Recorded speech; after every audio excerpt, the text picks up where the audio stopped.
বাংলাদেশে আর বাংলাদেশের বাইরে পৃথিবীর বিভিন্ন প্রান্তে যেখান থেকে চ্যানেলে দেখছেন আপনাদের সকলকে সাদর আমন্ত্রণ তৃতীয় মাত্রা দেখবার জন্য।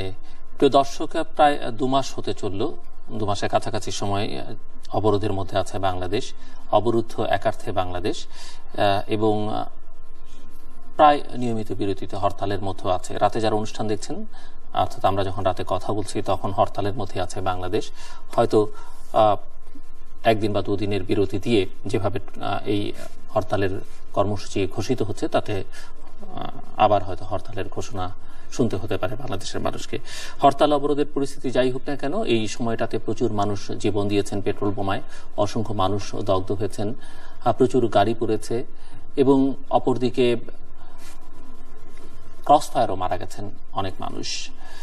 রাজনৈতিক নেতাকর্মীরা গ্রেফতার হয়েছেন, কিন্তু বাস্তবতা হচ্ছে এই দুপক্ষের যে লড়াই বা রাজনৈতিক বিরোধ, তারা বলি হচ্ছে বাংলাদেশ, বাংলাদেশের মানুষ, বাংলাদেশের মানুষের নিরাপত্তা, বলি হচ্ছে বাংলাদেশের ভাবমূর্তি, বলি হচ্ছে বাংলাদেশের অর্থনীতি, বাংলাদেশের শিক্ষা ব্যবস্থা, এমনকি মানুষের মনস্তত্ত্বের মধ্যে এর একটা তীব্র প্রতিক্রিয়া পড়ছে।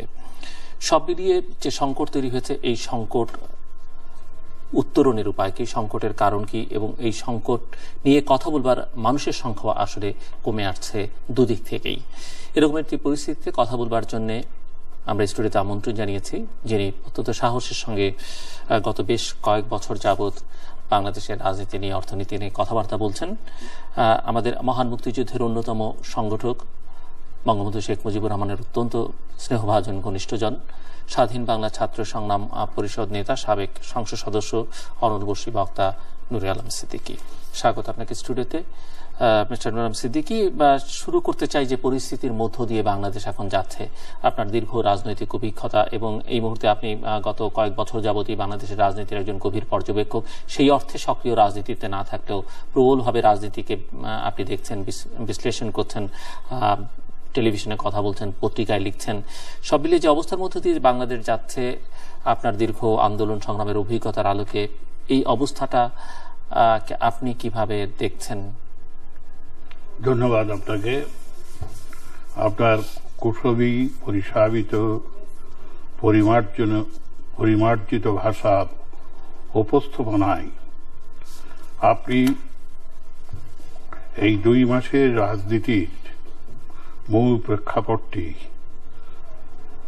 অতি সংক্ষেপে অথচ সুন্দর করে তুলে ধরেছেন। এই ফেব্রুয়ারি মাস শুধু বাঙালির ভাষা আন্দোলনের মাস নয়, আত্মজিজ্ঞাসা, আত্মপ্রত্যয়ে উজ্জীবিত হয়ে অন্যায়ের বিরুদ্ধে রুখে দাঁড়ানোর মাস।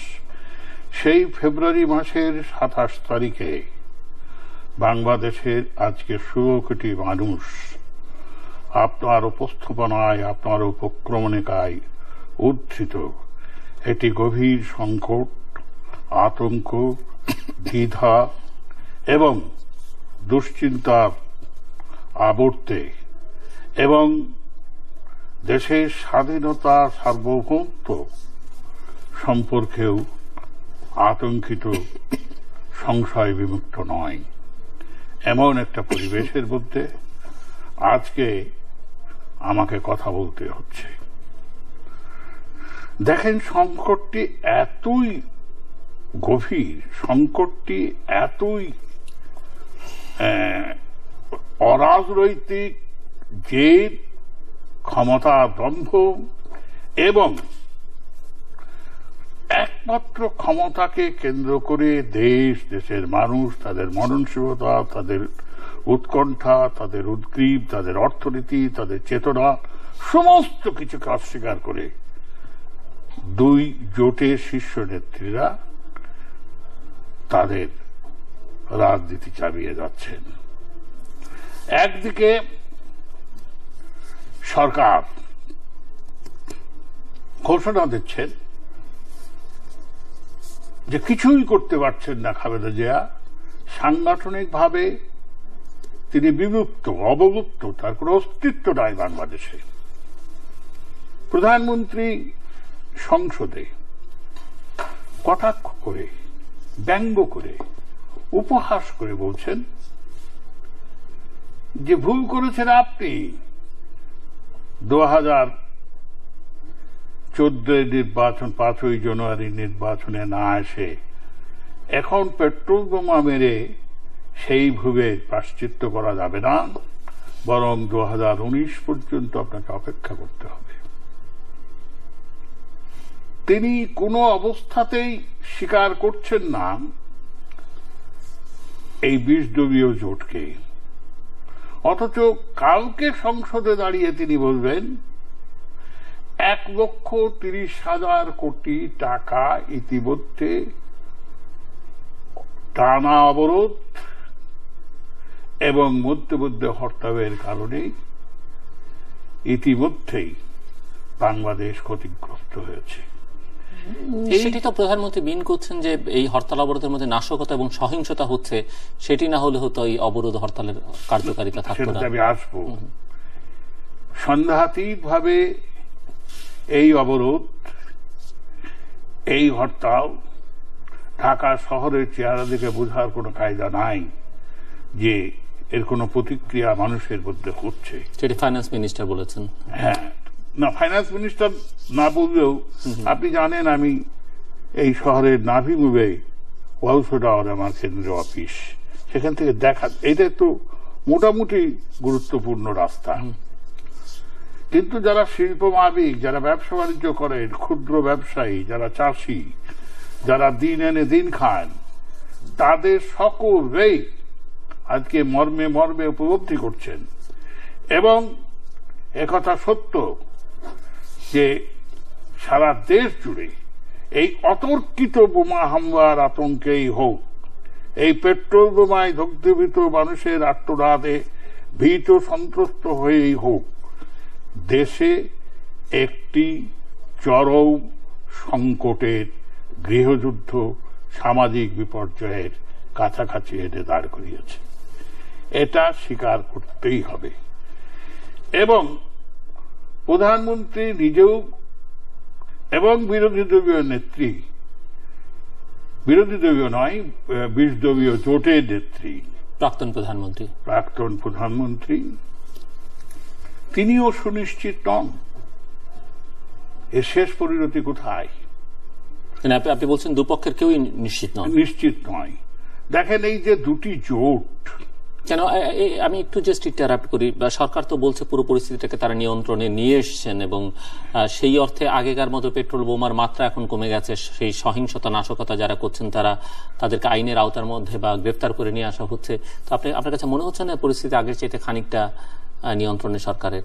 আমি বিনম্র চিত্রে এটাকে অস্বীকার করি এই কারণে যে এটা পুরাপুরি একটা রাজনৈতিক এর উপসংহার না হবে, এবং এই উপসংহারটি হতে হবে দুটি এই জেদি, অহংকারী, ক্ষমতালোভী, প্রতিহিংসাপরায়ণ, অসহনশীল মানুষ, মাটি যাদের হৃদয়কে স্পর্শ করে না, সেই নেতৃত্বের পরিবর্তে দেশপ্রেমিক, মাটি ও মানুষের কথা, যার মননশীলতায়, চিন্তা, চেতনায়, যার প্রতি প্রত্যয়ে স্থান পেয়েছে, তাদের নতুন নেতৃত্ব আসতে হবে। কিন্তু মিস্টার সিদ্দিকী, আমি আপনাকে একটা কথা বলি, আমি জাস্ট ইন্টারাপ্ট করি, আমি আর ঢুকবো না, আপনাকে আর ডিস্টার্ব করবো না এর মধ্যে।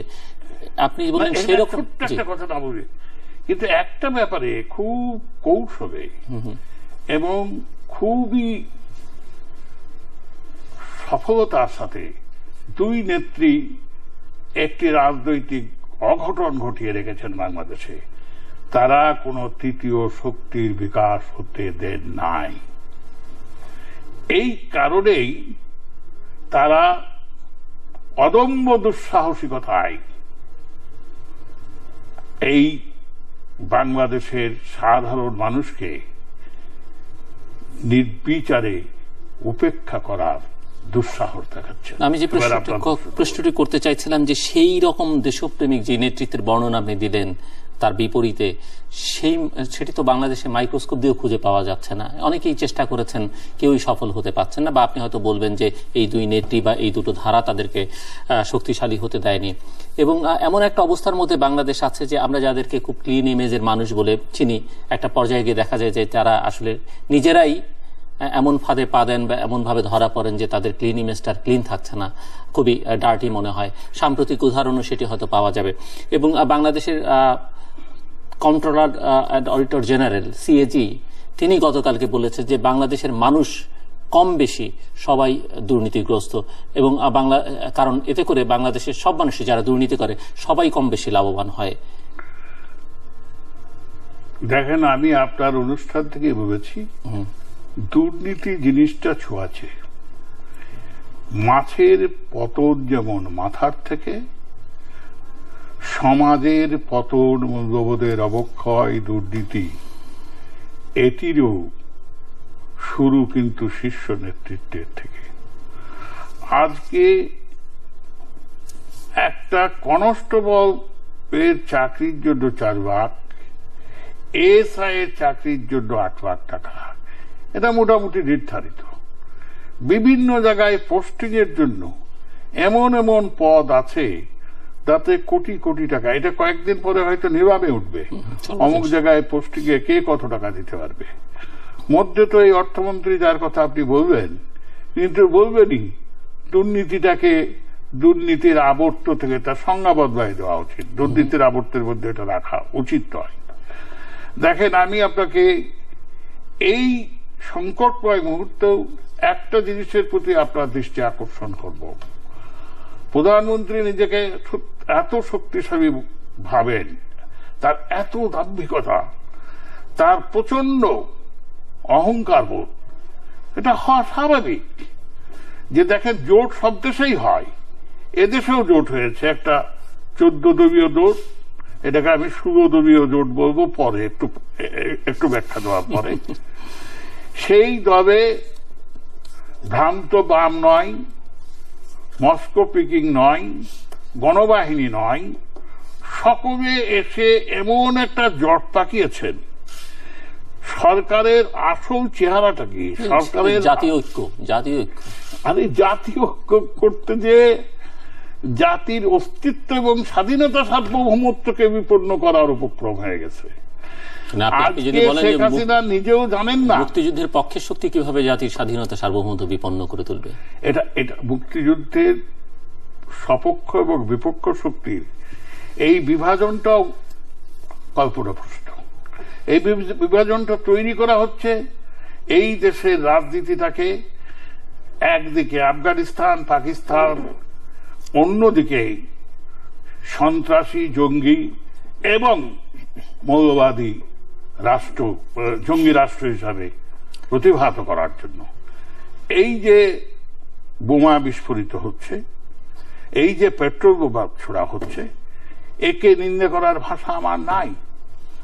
বার্ন ইউনিটের যারা মৃত্যুবরণ করেছেন তাদের জন্য তাদের ফরিয়াদ, তাদের আর্তনাদ, তাদের আপনজনাদের আহাজারি সমস্ত মানুষের অন্তরকে কাঁদিয়েছে। শুধু কানাই নাই, খালেদা জিয়ার অন্তরকে। তিনি বার্ন ইউনিটে একবার দেখতে যান নাই।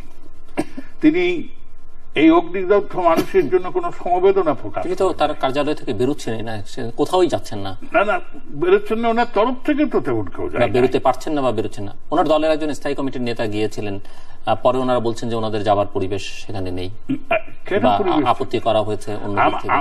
আমার কথা উনি তো একটা সাহায্য ঘোষণা দিতে পারতেন, বরং যারা একটি ঘোষণা দিয়েছেন, প্রশাসনের দ্বারা যারা ওনার দলের পক্ষ থেকে একটি ঘোষণা নিহত হয়েছেন বা হচ্ছেন, তাদেরকে ওনারা কি জাতীয় ক্ষমতায় গেলে বীর, জাতীয় বীর, আর যারা আহত বা কারারুদ্ধ হচ্ছেন তাদের এই প্রজন্মের মুক্তিযোদ্ধা হিসেবে ঘোষণা দেবেন। আহারে সুখের পায়রা, কত কষ্টের এই স্বাধীনতা, কত যন্ত্রণার এই স্বাধীনতা, কত অস্ত্রের বিনিময়ে স্বাধীনতা। জীবনের যৌবনের 6টি বছর কারাগারে নির্জন প্রকোষ্ঠে আমরা কাটিয়েছি। এই দুই নেত্রী জাতির জনকের রক্তের উত্তরাধিকার, আদর্শের উত্তরাধিকার নন। আর একজন জিয়াউর রহমানের সহধর্মিণী, কিন্তু তার চিন্তা চেতনা মননশীলতাকে এতটুকু লালন করেন না। যাই হোক, আমি ওই আলোচনা এখানে আসতে চাচ্ছি না। আমি শুধু একটা কথা বলতে চাচ্ছি যে এই বার্ন ইউনিটের যারা আর্তনাদ করছেন, যারা ফরিয়াদ করছেন, তাদেরটা আজকে সর্বজন জ্ঞাত, বিশ্ব জ্ঞাত। কিন্তু দেশের পেশাজীবী মানুষ থেকে শুরু করে, শিল্প কারখানা থেকে শুরু করে, যারা পরীক্ষা দিচ্ছে তারা থেকে শুরু করে একটা শিশু পর্যন্ত এই দুটি জেদে মনের অর্থের বলি যে হচ্ছেন, সেটা জাতির জন্য যে কতটুকু বেদনা বিধুর, জাতির জন্য যে কতটুকু মর্মান্তিক, জাতীয় ভাবমূর্তি বিশ্বের কাছে আজকে যে কতটুকু সংকটাপূর্ণ, এটা দুজনার কারোর কাছে কোনো হিসাব নিকেশ নাই। ওনারা আর একটা মজার ঘোষণা দিয়েছেন সরকারের তরফ থেকে, যাদের ঋণ 500 কোটি টাকার উপরে তাদেরকে ওনারা রিশিডিউল করবেন। আরে যে যত ছোট শিল্পপতি ক্ষতির পরিমাণ তো তার বেশি, সাহায্য প্রণোদনা রিশিডিউলিং তাদের করতে হবে। আমি সেদিন বিজিএমএ নেতৃবৃন্দকে বললাম যে তোমরা ঘুমাচ্ছ কেন? কথা হচ্ছে কি, যারা হাজার হাজার কোটি টাকা লুট করে নিয়েছে, শেখ হাসিনাকে আমি চ্যালেঞ্জ করছি, আপনার যদি দেশপ্রেম থাকে, এদেশের শিল্প এবং বাণিজ্য ব্যবসাকে যদি আপনি সত্যিই সুসংহত করতে চান, বাংলাদেশকে যদি সত্যিকারের অর্থে অর্থনৈতিক পথ পরিক্রমণের অগ্রযাত্রায় আপনি নেতৃত্ব দিতে চান, আপনি দুর্নীতির বিরুদ্ধে জেহাদ ঘোষণা করুন। আপনি শেয়ার বাজার, হলমার্ক, ডেস্টিনি, যুবক, বেসিক ব্যাংকের এদের বিরুদ্ধে দ্রুত আইন বিচার করে দৃষ্টান্তমূলক শাস্তি দান করুন। আমি কথা দিচ্ছি, অন্তত আপনার প্রতি একটু দোয়া হলেও আমি করব। সে সাহস আপনার নাই, সে কথা আপনি সংসদে একদিনও বলেন না, সেই ব্যাপারে আপনি কোনো পদক্ষেপ দেন নাই। আরে বেসিক ব্যাংকে মামলা হয়েছে, তার চেয়ারম্যানকে শুধু সরিয়ে দেওয়া হয়েছে। হাজার হাজার কোটি টাকার মালিক হয়ে যদি শুধু চেয়ারম্যান পদে হারানো যায়, হলমার্কের মূল যারা হোতা তাদেরকে কাউকে আসামি করা হয় নাই। শেয়ার বাজার কেলেঙ্কারিতে 26,000 কোটি টাকা বাংলাদেশ থেকে চলে গেছে, 31 লক্ষ লোক সর্বশান্ত হয়েছে, তার রিপোর্টটা পর্যন্ত সরকার প্রকাশ করে না এবং বিরোধী দল এটা প্রকাশ করতে বাধ্য করার কোন কর্মসূচি দেয় নাই। আশ্চর্যজনক, বিস্ময়ভূত হলেও সত্য যে দুই দলই দুর্নীতির বিরুদ্ধে তেমন কোন জোরালো কথা বলে না। শোনা যায়, এবং এটা সর্বাংশে সত্য, যে ব্যবসায়ী মহলের মধ্যে একটা সিন্ডিকেট তৈরি হয়েছে। এখানে বিরোধী দল আছে, সরকারি দল আছে। আমি নাম করতে চাই না, আপনি হাসছেন, হয়তো আপনিও এদের নাম জানেন, সমস্ত দেশবাসী এদের নাম জানে। তো যাই হোক, আমি একটা কথা বলতে চাই, যদি দেশপ্রেম থাকে, দেশে যদি রাজনীতি থাকে, দেশে যদি বাকিও মানুষের কথা থাকে, দেশে যদি মানুষের মননশীলতা, মানসিকতা, প্রতি প্রত্যয়বোধ, রাজনৈতিক নেতৃত্বে চেতনার আঙ্গিকে থাকে, তাহলে যে কোনো সমস্যা সম্বন্ধে আলোচনা হতে পারে। আপনার কি মনে নাই, এই রুহুল হক সাহেবের অবজারভেশনকে কেন্দ্র করে, পরবর্তী খায়রুল হক সাহেবের অবজারভেশনকে কেন্দ্র করে তত্ত্বাবধায়ক সরকারের বিভক্তি সাধন করে নির্বাচনের ঘোষণা যেটা দিবেন, সেই ঘোষণা দেওয়ার প্রস্তাবে ওই 2008 নির্বাচনে নির্বাচিত প্রধানমন্ত্রী বারবার বলবেন একটা সাংবিধানিক ধারাকে অব্যাহত রাখার জন্য নির্বাচনটা হয়ে যাক, তারপরে অবশ্যই আমরা এটা একটা সমাধান খুঁজে বের করব। সেটা পরিপূর্ণভাবে বিস্তৃত হয়ে আজকে তিনি যে কথা বলছেন, এটা কোনো রাজনীতির কথা নয়, এটা দম্ভিকতার কথা, এটা অহংকারের কথা, এটা আমি সমস্ত কিছুর ঊর্ধ্বে এই হীনমন্যতা মানসিকতার বহিঃপ্রকাশের কথা। দেখেন, হামসের সঙ্গে ইসরায়েলের বৈঠক হলো, ভিয়েতনাম যুদ্ধ বৈঠকের মধ্যে শেষ হলো। এইবার ভাই সুন্নি সামরিক শক্তির মধ্যে সমঝোতা হলো। বাংলাদেশে হতে পারে না কেন? কারণ বাংলাদেশে একই চিন্তা, কেউ কাউকে ছাড় দেবে না। কিন্তু বাংলাদেশে তো হয়েছে শান্তি চুক্তির কথা আমরা বলতে পারি, সর্বহারাদের ক্ষেত্রে যেটি বলতে পারি দক্ষিণ পশ্চিমাঞ্চলে, সেটি তো আওয়ামী লীগ একসময় ক্ষমতা ছিল, তারাই করেছে। ইভেন পিলখানা ইস্যু যেটি বার্ষিকী আমরা উদযাপন করলাম দুদিন গতকাল, আমি গভীর শ্রদ্ধার সঙ্গে সেই সময়ে যারা কিলিং এর সঙ্গে ইনভলভ ছিল তাদের সঙ্গে তো সংলাপ বা ডায়ালগ বা কথাবার্তা হয়েছে।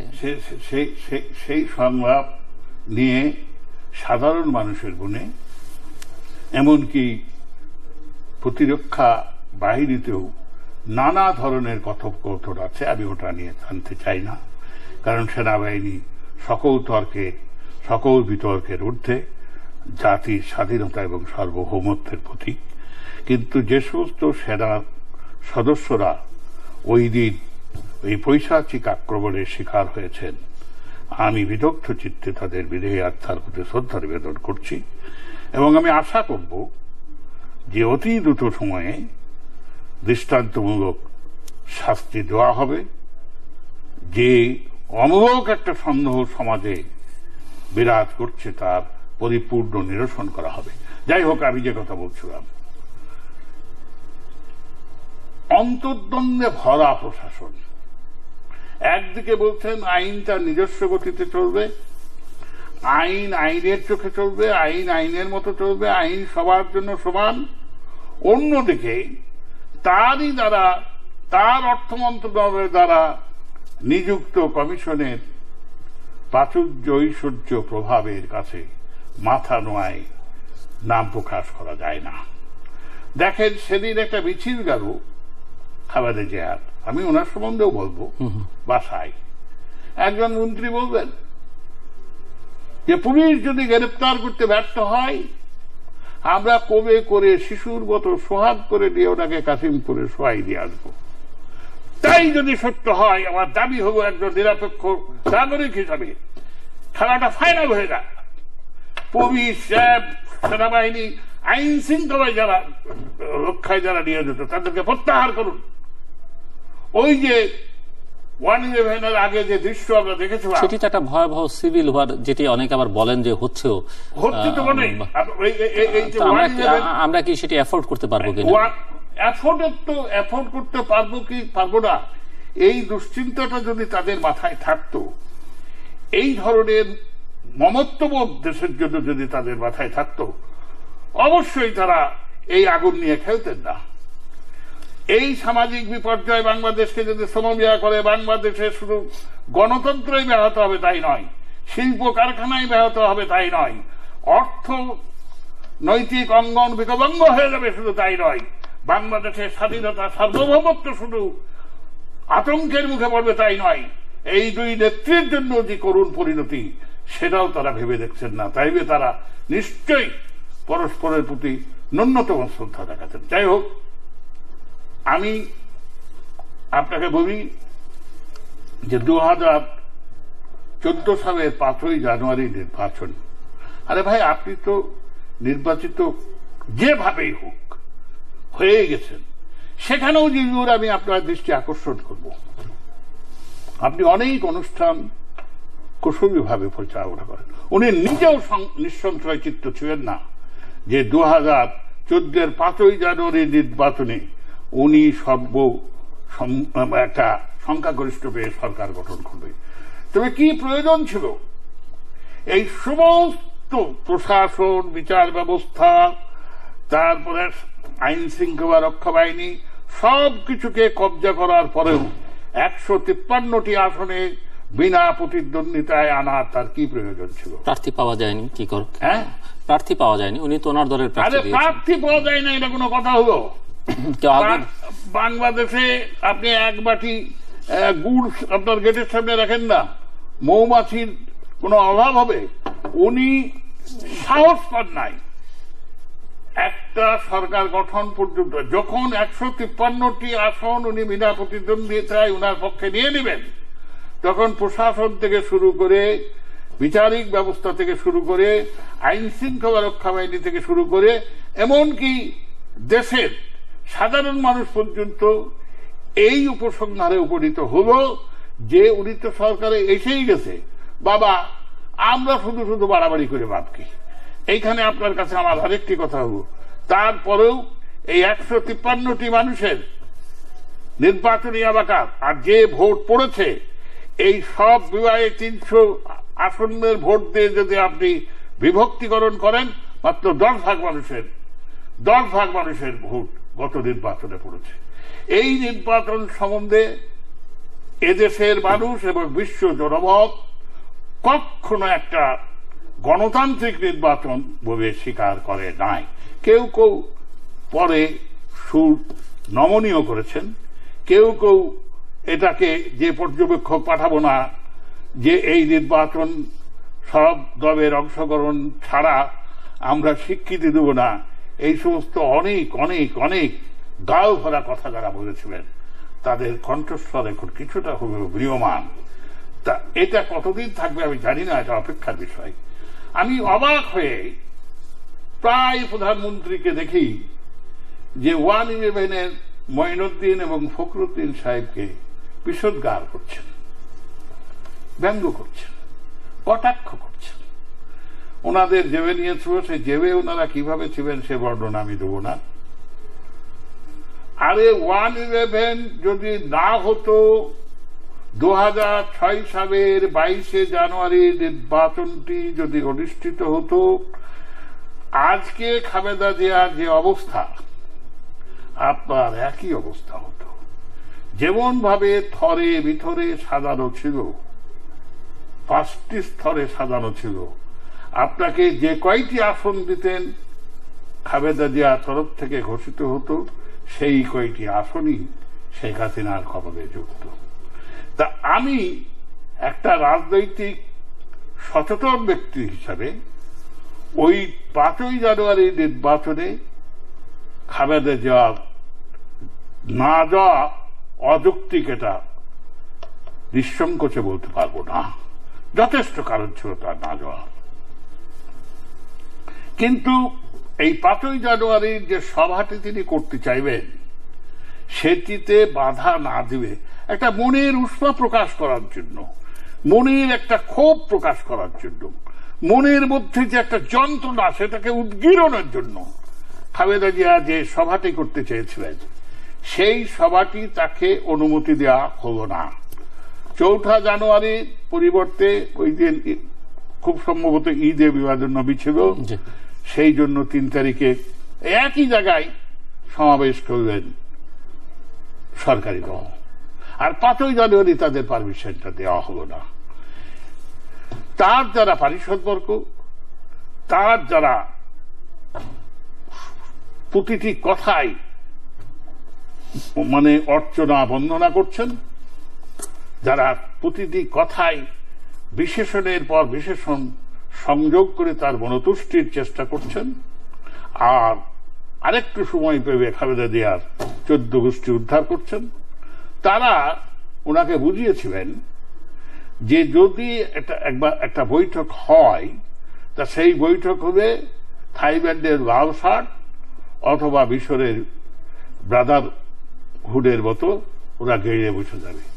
শেখ হাসিনা, আপনিও তো গৃহবধূ থাকলেও আপনারও তো দীর্ঘদিনের রাজনৈতিক পথ পরিক্রমণ, সেই শক্তি যে তাদের দায় 2013 29শে ডিসেম্বর মার্চ ফর ডেমোক্রেসির নিদারুণ ব্যর্থতার থেকেও কি আপনি সিদ্ধান্তটি নিতে পারবেন না যে করুক, সভা করুক? আপনিও দেখতে পারতেন তাদের শক্তি কতখানি, আপনিও দেখতে পারতেন আপনার জনপ্রিয়তার ব্যারোমিটার কতখানি। একটা সভা করতে দেওয়ার মতো আপনি সাহস পেলেন না। তার 3 দিন আগের থেকে সেটি তো বলছেন যে পরিস্থিতি খারাপ হয়ে যেত, মানে গোয়েন্দা রিপোর্ট ছিল যে সমাবেশ থেকে একটা এমন একটা পরিস্থিতি তৈরি হতো যেটি আসলে খুব একটা ভালো হতো না। এটা তো কল্পনাপ্রসূত। তাই যদি হবে, তবে 29শে ডিসেম্বর তারা সারা বাংলাদেশে একটা দুর্বিষহ রাজনৈতিক পরিস্থিতি তৈরি করতে হবে না কেন? ঢাকার একটা গভীর থেকে একটা মিছিল দেবে না কেন? আজকে যে পেট্রোল বোমা মারা হচ্ছে, সন্ত্রাস করা হচ্ছে, এখানে খালেদা জিয়ার কাছে আমার প্রশ্ন যে আপনি বলতেছেন যে এটা আপনি করেন না, আপনি তো এটাকে নিন্দা করেন না। আপনার এই অবরোধের হরতালের ছত্রছায় এগুলো হচ্ছে, এর সম্পূর্ণ দায় দায়িত্ব ঐতিহাসিকভাবে আপনাকে নিতে হবে বেগম খালেদা জিয়া। এই দায় আপনি কোনো অবস্থাতে এড়াতে পারবেন না। আপনাকে ইতিহাসের কাঠগড়ায় দাঁড়ায় আজ হোক, আজ থেকে 100 বছর পরে হোক, এই মৃত্যুর দায় দায়িত্ব আপনাকে নিতে হবে। বার্ন ইউনিটের এই আত্মদানের দায় দায়িত্ব আপনাদের নিতে হবে। সমস্ত মানুষ যে স্বামী হারিয়েছে, যে সন্তান হারিয়েছে, যে তার কোবের শিশুকে হারিয়েছে, তাদের অশ্রু ফরিয়াদ আল্লাহর আরশ কাঁপিয়ে দিচ্ছে আপনারা সেখান থেকে। এবং শেখ হাসিনার মুখে যতই গর্ব করুন যে সবকিছু নিয়ন্ত্রণে, কোনো কিছুই নিয়ন্ত্রণে নয়। শুধু ঢাকা শহরে কিছু কিছু বোমাবাজি ছাড়া মিছিল হয় না। মিছিল হয় না কি কারণে? এই 20 দলীয় জোট এরা শুধুমাত্র খালেদা জিয়ার মুখের দিকে তাকিয়ে থাকে। আপনি গোপনে আপনার চেম্বারে বসে বিএনপির স্ট্যান্ডিং কমিটি হোক, প্রাক্তন মন্ত্রী হোক, যত বড় রাজনীতি নেতাই হোক, আপনি একবার জিজ্ঞেস করেন তো জিবুর সাহেব, কাল কি হবে, দেশের এখন কি অবস্থা, যেটা দিয়ে আপনি আমাকে শুরু করেছেন। যদি এই প্রসঙ্গ তারা এড়িয়ে না যায়, তারা যদি বলতে পারে এটা হচ্ছে, এটা হবে। একটি নেতা আমি বলছি, কি প্রেসিডিয়াম, কি সংসদ, কি কার্যনির্বাহী পরিষদ, কি নেতা, কি মন্ত্রী, কি উপনেতা, একটা লোক যদি শেখ হাসিনার সামনে দাঁড়িয়ে সাহস করে বলতে পারেন এটা করা ঠিক নয়, আসেন আমরা একটা বসে জাতীয় সম্মেলন করে দেখি না কি কথা আছে। মানা না মানা তো আমাদের হাতে রয়েই গেল। আপনি আরেকটি কথা বলেছেন যে যারা এটা করতেন তারা কেউ কেউ সরে গেছেন। এখানে আমি আমার একটা বেদনার কথা, আমি আমার একটা দুঃখের কথা বলতে চাই। আমি সত্যি আশ্চর্যান্বিত হয়ে যাই বাংলাদেশের রাজনৈতিক অঙ্গনের এই দৈন্যতা, এই উদয়ত্ব, এই প্রত্যয় প্রতুতির অভাব থেকে। কারণ ধরেন সৈয়দ বদরুদ্দোজা সাহেব, তিনি একজন অসাধারণ অমায়িক ভদ্রলোক, যাকে ইংরেজিতে বলা হয় চার্টার্ড জেন্টলম্যান। তাকে ছোট্ট একটি কারণে কি লাঞ্ছনা, কি অপমাননা, কি কটাক্ষ, কি বেদনাহত অবস্থায় বিদায় দেয়া হলো।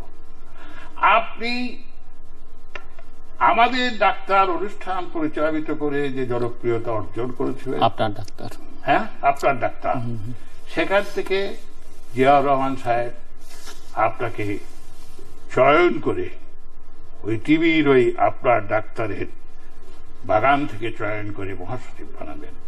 আপনি দেশের রাষ্ট্রপতি হবেন। আপনার ভদ্রতা, সৌজন্যবোধ, আপনার অমায়িক ব্যবহার দেশের সমস্ত মানুষ বিমুগ্ধ চিত্তে স্বীকার করে। আরে আপনি ঘরে বসে থাকতেন, আপনি কি জন্য খালেদা জিয়ার এই 20 দলীয় জোটে যোগ দিবেন? আমার মাথায় 20 দলীয় জোটে ওনারা যোগ দেননি, সংহতি প্রকাশ করেছেন। আন্দোলন একদম পুরা যোগ দিয়েছে, পুরাপুরি একসাথে আছে। আপনি বলবেন আমি শুনবো নাকি? 20 দলের মধ্যে কাঠামোর মধ্যে দেখা যায় না, জিবুর বাতাস অনুভব করা যায়। যাই হোক, তিনি নির্বাচনে দাঁড়াবেন। দেখেন, যখন তিনি রাষ্ট্রপতি পদত্যাগ করার পরে আসন শূন্য যে তার ছেলে যখন দাঁড়াবেন, পাশ করবেন। কারণ তখন আওয়ামী লীগ চেয়েছিল যে একটু পায়ে বাটি পেবেও পাক, কিন্তু বদরুদ্দোজা সাহেব ওখানে তার দাদা কাফিরউদ্দিন চৌধুরী কেন্দ্রীয় মন্ত্রী ছিলেন, তার বাবা এই এর দাদা মাহির দাদা। তা আপনি ওখানে যাবেন কেন? আপনি অবস্থাটা বুঝবেন না কেন? আমাদের বুদ্ধিজীবী, জ্ঞান বুদ্ধি, শাসনতন্ত্রের অন্যতম প্রণেতা, তার রাজনৈতিক বিশ্লেষণ সম্বন্ধে আমি শ্রদ্ধা করি, কিন্তু কোন একটা এজেন্সির থেকে যদি একটা ফোন আসে, জনাব জিল্লুর উনি ডানা বেবে হংস বাবাকার মতো বাংলা ত্রিসীমানার বাইরে নিরাপদ আশ্রয়ে ছেড়ে দেবেন। এ দিয়ে তো রাজনীতি হয় না। এই বিএনপির কে আমি আপনার এখান থেকে পরামর্শ দিয়েছিলাম যে রাজনীতিতে হার বলে কোন জিনিস নয়, 2 স্টেপ ফরওয়ার্ড 1 স্টেপ ব্যাকওয়ার্ড, এটা লং মার্চেও হয়েছে। আমরাও অনেক ছাড় দিয়েছি।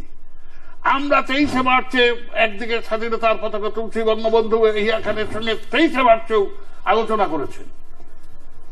আপনার নিশ্চয়ই মনে আছে রেস করছে 7 মার্চের বক্তৃতার থেকে বঙ্গবন্ধু যে 4টা শর্ত দিয়েছিলেন, আমাকে মার্চ 17 মার্চ ঢাকা বিশ্ববিদ্যালয়ে প্রশ্ন করবেন যে এই 4টি শর্তই যদি নিঃশর্তভাবে ইয়া খান মেনে নেয় তাও তো পাকিস্তান থাকে।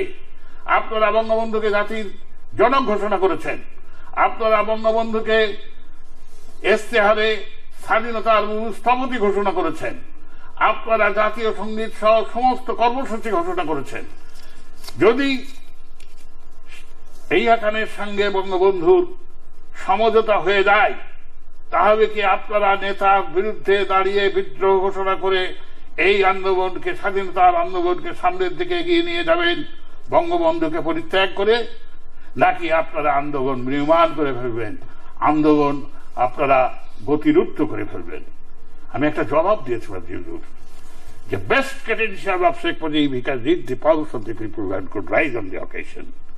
বঙ্গবন্ধুর সবচেয়ে বড় গুণ, তিনি মানুষের হৃদয়ের স্পন্দন বোঝেন এবং সময় মতো মাথা তুলে মেরুদণ্ড খাড়া করে অকুত হয়ে দাঁড়াতে পারেন। এই জন্যই ছাত্র সমাজ তারই নির্দেশে তার চেতনার উত্তরাধিকার হিসাবে সাংবিধানিক কারণে যে কথাগুলো তিনি বলতে পারেন নাই, শুধু বাংলাদেশের নয় সারা পাকিস্তানের সংখ্যাগরিষ্ঠ দলের নেতা হিসাবে যে কথাটা তার মুখ দিয়ে বেরোবে, বিচ্ছিন্নতাবাদের অপবাদে বাংলাদেশের জনমত এবং বিশ্ব জনমতকে বিভ্রান্ত করার সুযোগ থাকবে, সেইগুলো শুধু আমরা বলে রাখি, কিন্তু প্রত্যেকটি কথা তার নির্দেশিত কথা। ফলে সেটি হয়েছে। আজকে সমঝোতা হচ্ছে না, কারণ এখানে একটা প্রশ্ন করতে চাই সমঝোতার। আমি একটা কথা বলছি, এই যে পার্শ্ববর্তী দেশ ভারত, আপনি দেখেন সেখানে তো নির্বাচন হচ্ছে, যদিও দামোদর নরেন্দ্র মোদী মাত্র 29% ভোট পেয়ে নির্বাচনে বিজয়ী হলেন। এর চাইতে অনেক বেশি আসন, 442টা আসনের মধ্যে 411টি আসন পেয়েছিলেন রাজীব গান্ধী, ইন্দিরা গান্ধী নিহত হওয়ার পর। তো তারপরেও তিনি একক সংখ্যাগরিষ্ঠতা, এমনকি তার জোট শাসনতন্ত্র সংশোধনের সংখ্যাগরিষ্ঠতা দিয়েছে। কার আমলে? কংগ্রেসের আমলে। কিন্তু কোনো তো কারচুপির কথা উঠে নাই। ফলাফল ঘোষণার আগে অভিনন্দন জানিয়ে দিয়েছেন। অভিনন্দন জানাবেন সোনিয়া গান্ধী, মনমোহন সিং, আমি শেষ করি রাহুল গান্ধী, তারা অভিষেক অনুষ্ঠানে গেবেন। তাই বলে তাদের রাজনৈতিক বিতর্ক মিটে গেল না, তাই বলে তারা যে বর্তমান বিরোধী দলের মতো স্তুতি বন্দনা গাইতে শুরু করল না। কে জানে না ভারতের রাজধানী, সেইখানে কতগুলো অরাজনৈতিক ইঞ্জিনিয়ার, প্রকৌশলী ইত্যাদি টেকনিক্যাল লোককে দিয়ে নির্বাচন করবেন। ওখানে মোট আসন ছিল 70টি, 67টা আসনে নিরঙ্কুশ বিজয়ী হবেন। ক্ষমতায় কে ছিল? স্বরাষ্ট্রমন্ত্রী কে ছিল? রাজনাথ। ক্ষমতায় দামোদর নরেন্দ্র মোদী, তিনি 17টি জনসভায় বক্তৃতা করে কেজরিওয়ালকে একটা রোমান্টিক, উদ্ভ্রান্ত, উন্মাদ পর্যন্ত বলেছেন। কই ওই নির্বাচন সম্বন্ধে, কারচুপি সম্বন্ধে বা নির্বাচনটাকে প্রশ্নবিদ্ধ করার তো কোনো পরিবেশ নাই, কারণ সেখানে নির্বাচনী কমিশন, সেখানে বিচার ব্যবস্থা, সেখানে প্রশাসন, গণতন্ত্রের প্রতি শ্রদ্ধাবোধটা অনেক বেশি। আমি যে প্রশ্নটা করতে চাই এখন, যে আমরা তো সংকটের আপনি সমাধানের পথ কি দেখেন, তার আগে দুটো সাম্প্রতিক ঘটনা। একটি হচ্ছে যে বিএনপি চেয়ারপারসন বেগম জিয়ার বিরুদ্ধে একটি গ্রেপ্তারি পরোয়ানা জারি করেছে আদালত, যদিও পুলিশের কাছে এখন পর্যন্ত পৌঁছায়নি বলে পুলিশের ভাষ্য। শেষ পর্যন্ত কি হবে জানা যায়নি। আমি যেটি জিজ্ঞাসা, যে এই গ্রেপ্তারি পরোয়ানা বা যদি তাকে গ্রেপ্তার করা হয়, আদৌ করা হবে কিনা আমরা নিশ্চিত নয়, সেটি হলে পরিস্থিতিটা কোন দিকে টার্ন নিতে পারে বা আদৌ কোনো দিকে টার্ন নেবে কিনা, বা যে অবস্থা চলছে। আরেকটি হচ্ছে যে এই যে মাহমুদুর রহমান মান্না, আপনি খুব ভালোভাবেই জানেন যে তার যে টেলিফোন কথোপকথন, যেটি হঠাৎ করেই একটা আচমকা একটি নতুন ইস্যু আসলো এবং তিনি এখন পুলিশের রিমান্ডেও আছেন, বাট তার এই কথোপকথনের মধ্য দিয়ে যে বিষয়গুলো বেরিয়ে এসছে সেটি সরকারের জন্য কিছুটা ইতিবাচক ফল দেবে কিনা, কারণ এর মধ্যে অনেকেই মনে করছে যে অনেক নেতিবাচক উপাদান এই কথোপকথনে ছিল। একটি তো একজন বিএনপি নেতার সঙ্গে, আরেকটি অজ্ঞাতনামা এক ব্যক্তির সঙ্গে, এবং তিনি যেহেতু একটি তৃতীয় রাজনৈতিক ধারার কথা বলছিলেন, তৃতীয় শক্তি বা নাগরিকদের শক্তি, নাগরিক সমাজের সঙ্গে তার এক ধরনের সম্পর্কের কথা বিভিন্ন সময়ে দেখা গেছে। সব মিলে এই দুটো ইস্যু আসলে বর্তমান যে রাজনীতির গতি প্রভাব সেখানে কোনো মাত্রা যোগ করবে কিনা, এটি একটি প্রশ্ন। আরেকটি প্রশ্ন করে দিই, শেষ করে দিচ্ছি যে যা কিছু হচ্ছে, যে অবস্থার মধ্যে দিয়ে বাংলাদেশ যাচ্ছে, এখান থেকে আসলে শেষ পর্যন্ত মুক্তির পথটা কি? সময় আমার হাতে খুব বেশি নেই আপনার জন্য। আপনি মাহমুদুর রহমান মান্না এবং বেগম খালেদা জিয়ার গ্রেফতার সম্পর্কে যে কথা বলবেন, আমার হৃদয়ের একটা উষ্মা সবসময় আপনার এখান থেকে আমি প্রকাশ করেছি যে রাজনীতি করবেন, জেল খাটবেন না, রাজনীতি করবেন, ওয়ারেন্ট দেখবে ভয়ে হাঁটু কাঁপবে, তবে রাজনীতি ছেড়ে দিয়ে একটা স্বাভাবিক জীবন যাপন করুন। খালেদা জিয়াকে গ্রেপ্তার করা হবে কি হবে না এটা আমি জানি না। 1/11 পরে তারা গৃহবন্দী ছিলেন, তারা বন্দী ছিলেন না। দুটি সুসজ্জিত শীততাপ নিয়ন্ত্রিত বাসায় তাদেরকে রাখা হয়েছিল। এটা বিশেষ কারাগার বলা হয়েছে। হ্যাঁ, বলা হবেই হবে নাকি, কত টেম্পারেচারে ডিম্পোজ হয়েছে সেটা বলতেন স্বরাষ্ট্রমন্ত্রী। আহারে গদ গদ কণ্ঠে বলছেন, দুই নেত্রীকে কোন জায়গায় এক জায়গায় দেখেছেন কি একটা ব্যাপারে না খাওয়া পাঠিয়েছিলেন শেখ হাসিনা। সারা জাতি বিবিধ চিত্তে এই দৃশ্য অবলোকন করব, দুই নেত্রীকে কখন রাজনৈতিক অঙ্গনে একই অবয়বে দেখবে তার জন্য অধীর আগ্রহে অপেক্ষমান। জেনারেল মতিনের ভাষ্য। এই যে তারা খেটেছেন, তা জেল খাটবেন না অথচ রাজনীতি করবেন, এটা আমি দীর্ঘদিন জেল খেটেছি সেই ক্ষোভের কারণে নয়, এটা রাজনীতি হতে পারে না। হ্যাঁ, এই উপমহাদেশে মুসলিম লীগ শুধু প্রাসাদ কেন্দ্রিক রাজনীতি করছে, তাছাড়া সকলকে। বেগম জিয়া তো জেল খাটবেন কি খাটবেন না সেটি নিয়ে আমার প্রশ্ন। আমার প্রশ্ন হচ্ছে যদি উনি জেলে, ওনার দলের নেতারা কেন খণ্ড মিছিল ঢাকা শহরকে বের করতে পারে না? পুলিশের ভয়। 7ই জুনে 124 ধারা ভঙ্গ করে মনু মিয়ার লাশ ছিনিয়ে নিয়েছে, তার গেঞ্জি কেড়ে নিয়ে ওই কার্যালয়ে এসে আমরা জানাজা পড়েছি, গায়েবীর জানাজা পড়েছি। এর রাজনীতির অর্থ হচ্ছে মৃত্যুর সঙ্গে পাঞ্জা ধরা, রাজনীতির অর্থ হচ্ছে অকুত ভয়ে সত্যকে তুলে ধরা, রাজনীতির অর্থ হচ্ছে কর্মসূচির যুদ্ধ করা। মানুষ যার কর্মসূচি থেকে গ্রহণ করবে তিনি ক্ষমতায় আসবেন। শুধু ক্ষমতার দ্বন্দ্ব তো রাজনীতি নয়। যাই হোক, শুধু মাহমুদুর রহমান মান্না নন, আমার সত্যিকার অর্থে সরাসরি রাজনৈতিক অভিজ্ঞতা প্রায় 50 বছরের কাছাকাছি। আর যদি 35 সূত্রে 54 সালে মা পাঠিয়েছিল বাংলা ভাষা রাষ্ট্র চাই কপালে টিপ দিয়ে, সেটা যদি ধরেন তাহলে তো প্রায় 56-57 বছরের ব্যাপার। আমি মনে করি সমস্ত বাম রাজনীতিবিদরা ইউটোপিয়ান, রোমান্টিক। আজকে তিনি বিচারের আওতায় এসেছেন, রিমান্ডে আমি আশা করব তার প্রতি স্বাভাবিক আচরণ করা হবে। কিন্তু আমি সত্যিই আতঙ্কিত হয়েছিলাম। 22 ঘন্টা পর্যন্ত আমি খুব দুশ্চিন্তায় ছিলাম। একদিকে পুলিশ বলছেন তাকে আমরা গ্রেফতার করি নাই, অন্যদিকে তার পরিবার বলছেন সাদা পোশাকে নিয়ে পুলিশ পরিচয় দিয়ে নিয়ে যাওয়া হয়েছে। আমি আরেকটি ইলিয়াসের ঘটনা হবে কিনা এই আতঙ্কে ছিলাম, আরেকটি 9 মার্ডার কেস নারায়ণগঞ্জের হবে কিনা তখন কিন্তু আমি খুব দুশ্চিন্তাগ্রস্ত ছিলাম। তখন কিন্তু আমি খুব বিমর্ষ ছিলাম, তখন কিন্তু আমি খুব উৎকণ্ঠা এবং সংশয়ের মধ্যে কাটিয়েছি, বলতে পারেন বিচিত্র রজনী কাটিয়েছি। কিন্তু এটা বিচারাধীন, কোথায় যে দাঁড়াবে, এই কথোপকথনের মূল অর্থ কি হবে সেটি বিচারের মধ্যে আসবে, সেটার জন্য আমি অপেক্ষা করব। আমি আইন মানাব, বিচারাধীন অবস্থার উপরে আমি আমার পরিপূর্ণ মতামত দিতে চাই না।